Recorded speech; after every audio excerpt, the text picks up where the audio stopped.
ঘুমোবো আমি, ঘুমোবে তুমি, গল্প শোনাবে ঘুম পড়ি, হালকা আলো চোখ বন্ধ।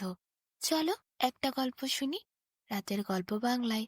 আজকের গল্প, এক যে ছিল মালিনী। এক যে ছিল মালিনী, তার ছিল এক ফুল গাছ। তার ফুল গাছে ফুল ফুটতো না। তার মনে খুব দুঃখ ছিল সেটা নিয়ে। সে একদিন ফুল গাছকে ডেকে বলল, ও ভাই ফুল গাছ, তোমার গাছে কেন ফুল ফোটে না? ফুল গাছ বলল, কেমন করে ফুল ফুটবে বলো? তোমার গরু যে এসে আমার কচি কোমল পাতাগুলোকে খেয়ে যায়, তাতে কি আমার ফুল ফুটতে পারে? মালিনী ছুটে গেল গোয়াল ঘরে। সে জিজ্ঞাসা করল গাভীকে, আচ্ছা, তুমি কেন আমার ফুল গাছের কচি পাতাগুলো খেয়ে ফেলো? গাই বলল, আমার কি দোষ? রাখাল কেন আমায় ভালো করে খেতে দেয় না? মালিনী তখন রাখালের কাছে গেল, বলল, রাখাল ভাই, তুমি ভালো করে এই গাইকে খেতে দাও না কেন? রাখাল বলল, আমায় তো রাঁধুনি ভালো করে পেট ভরে ভাত খেতে দেয় না, তাই তো আমি গরুকে ভালো করে সেবা করতে পারি না। মালিনী তাই শুনে রাঁধুনির কাছে গেল, বলল, রাঁধুনি দিদি, তুমি রাখালকে পেট ভরে খেতে দাও না? রাঁধুনি বলল, কেমন করে দেব বলো? কাঠুরে কেন আমায় কাঠ জোগাড় করে দেয় না? তখন মালিনী কাঠুরে ভাইয়ের কাছে গেল, বলল, কাঠুরে ভাই, তুমি রাঁধুনিকে কেন কাঠ জোগাড় করে দাও না? কাঠুরে বলল, কামার কেন আমায় কুড়োল দেয় না? মালিনী তখন কামারের কাছে গেল, কামারকে বলল, কামার ভাই, তুমি কাঠুরেকে কেন কুড়োল দাও না? কামার তখন বলল, আমি লোহার গুঁড়ো কোথায় পাবো? লোহা মহাজন কেন আমায় দেয় না? মালিনী তখন মহাজনের কাছে গেল, বলল, তুমি কেন লোহা দাও না? কামার লোহা পায় না। লোহার কথা শুনে মহাজন বলল, মেঘ কেন বৃষ্টি করে? তাতেই তো আমি হাঁপিয়ে যাই, আগুন নিভে যায়। মালিনী তখন আকাশকে বলল, তুমি কেন বৃষ্টি নামাও? মেঘ তখন বলল, ব্যাঙ কেন ঘাসে ঘ্যাঁ ঘ্যাঁ করে ডাকে? তাই তো আমি বৃষ্টি নামাই। মালিনী তখন ব্যাঙের কাছে গেল, বলল, ব্যাঙ ভাই, তুমি কেন ঘ্যাঁ ঘ্যাঁ করে ডাকো? তাই জন্যই তো বৃষ্টি হয়। ব্যাঙ তখন বলল, আমার দাদার দাদার ঠাকুর দাদা, তারও দাদা, ঠাকুর দাদারা সবাই বরাবর ডেকে এসেছে বর্ষাকে, তাই জন্যই তো বৃষ্টি আসে। আমি কি করে বুঝবো অত? আমি কি ডাকবো না? ও আমাদের আজকালের নয়, 14 পুরুষের অভ্যাস, কি করে ছাড়ি বলো? আমি তো ডাকবই, ডাকবো, ঘ্যাঁ ঘ্যাঁ করেই ডাকবো। কিন্তু তুমি আমায় বলো তো, আমার বৃষ্টি ডাকার জন্য তোমার কি অসুবিধে হচ্ছে? মালিনী তখন প্রথম থেকে সব কথা খুলে বলে এবং বলে, ফুল গাছে ফুলই ফোটে না। ব্যাঙ তখন বলে যে, হ্যাঁ, এই সমস্যার সমাধান আমার কাছে আছে। তোমাকে আমি একটি জিনিস দিচ্ছি, সেইটি তুমি ফুল গাছের চারিদিকে গিয়ে লাগিয়ে দেবে, তাহলেই দেখবে সবুজ পাতা গজাবে। তারপরে তোমার সবুজ পাতার থেকে কুড়ি আসবে, তারপর ফুল ফুটবে। এরপর মালিনী বলে, ঠিক আছে, দাও আমায় কি দেবে? ব্যাঙ তখন তাকে একটি পাথর দেয় এবং বলে, পরের দিন সকালবেলা সমুদ্রের কাছে গিয়ে তুমি এই পাথর 3 বার হাতে নিয়ে ঘষবে, তাহলেই তোমার এই পাথর অন্য একটি জিনিসে পরিণত হবে। তারপর সেইটি নিয়ে এসে ফুল গাছের চারিপাশে তুমি ভালো করে আটকে দেবে, তাহলেই তোমার ফুল গাছে কচি পাতা গজাবে। গরু আর সেই পাতা খেতে পারবে না। আর গরুকে তুমি আলাদা করে খাবার কিনে এনে দিও, তাহলেই সমস্যার সমাধান হয়ে যাবে। মালিনী খুব খুশি হলো। সেই পাথর নিয়ে সে বাড়ি চলে গেল।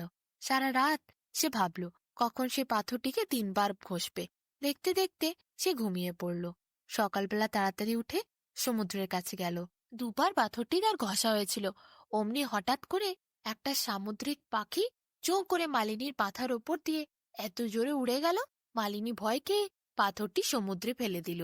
ব্যাস, হাত থেকে পাথর ফসকে গিয়ে যেই সমুদ্রে পড়ল, মালিনী তখন আর কি করে, হাউ হাউ করে কান্না করতে শুরু করলো। মালিনীর কান্না দেখে তখন সামনেই একটি জেলের ছেলে ছিল।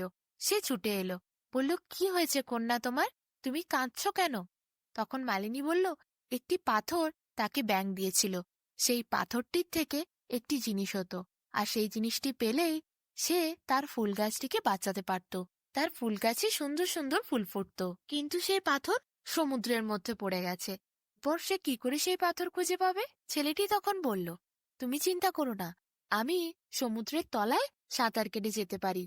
মেয়েটি বলল, তা তো অসম্ভব, নদী কি, সমুদ্র তো, তুমি অত গভীরে কি করে প্রবেশ করবে?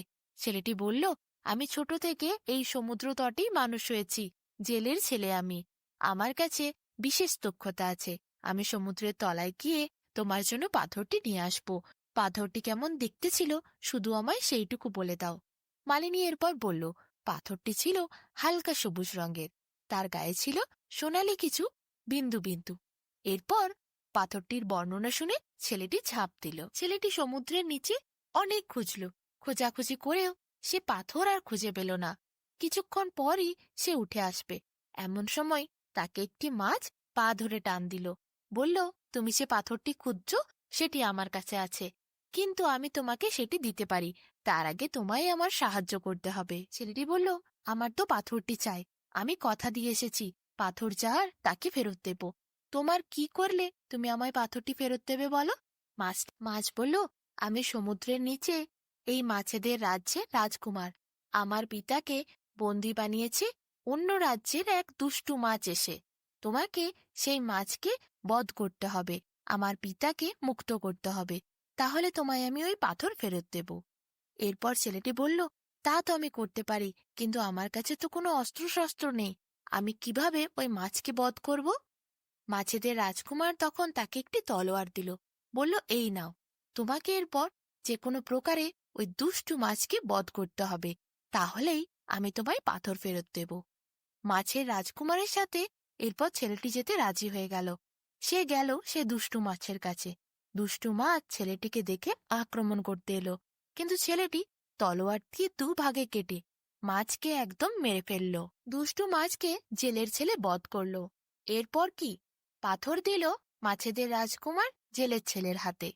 এদিকে জেলের ছেলে তার পিতাকেও বন্দিমুক্ত করল। মাছের রাজ্যের রাজাকে এবং রাজপুত্রকে বিদায় জানিয়ে পাথর নিয়ে সে উপরে উঠে এলো। আর মালিনী তা দেখে আনন্দে হাসতে থাকল। কি অসম্ভব ব্যাপারকে সম্ভব করে দেখালো এই জেলের ছেলে। মালিনীর মুখে তখন খুব হাসি। মালিনীর সাথে খুব বন্ধুত্ব হয়ে গেল জেলের ছেলে। মালিনী তখন পাথরটি হাতে করে নিয়ে তার বাগানে গেল। পাথরটিকে যেই ফুল গাছের কাছে নিয়ে গেল, অমনি একটি চারিদিকে গোল করে জাদুর জাল সৃষ্টি হলো। সেই জাদুর জালটি ছিল সোনালী রঙের। ওপর থেকে সূর্যের আলো খুব ভালো করেই প্রবেশ করতে পারছিল, কিন্তু কেউ চাইলেও সেই গাছকে স্পর্শ করতে পারবে না। অদৃশ্য এক জাল দেখে মালিনী খুব খুশি হলো। কিছুদিনের মধ্যেই মালিনীর গাছে অনেক ফুল ফুটল। তারপর জেলের ছেলেকে মালিনী সে ফুল এনে দেখালো। মালিনীর ফুল দেখে জেলের ছেলে খুব খুশি হলো। দুই বন্ধু মিলে সেই ফুল গাছটির অনেক পরিচর্যা করলো। গাছ ভরে ফুল এলো। মালিনী একটি ফুল ব্যাংকে গিয়েও দিল। ব্যাঙের উপর ভীষণ খুশি হলো ফুল পেয়ে। ব্যাংকে অনেক ধন্যবাদ জানালো মালিনী। তারপর থেকে মালিনীর কাছে সব সময় ফুল আসতো, ফুলে ভরে থাকতো গোটা গাছটি। তা দেখে মালিনী খুব আনন্দে থাকতো। গাছটির চারপাশে কখনো গান গেয়ে বেড়াতো, কখনো ঘুরে ঘুরে নাচতো। মালিনীর মনে আনন্দের আর কোনো শেষ রইল না।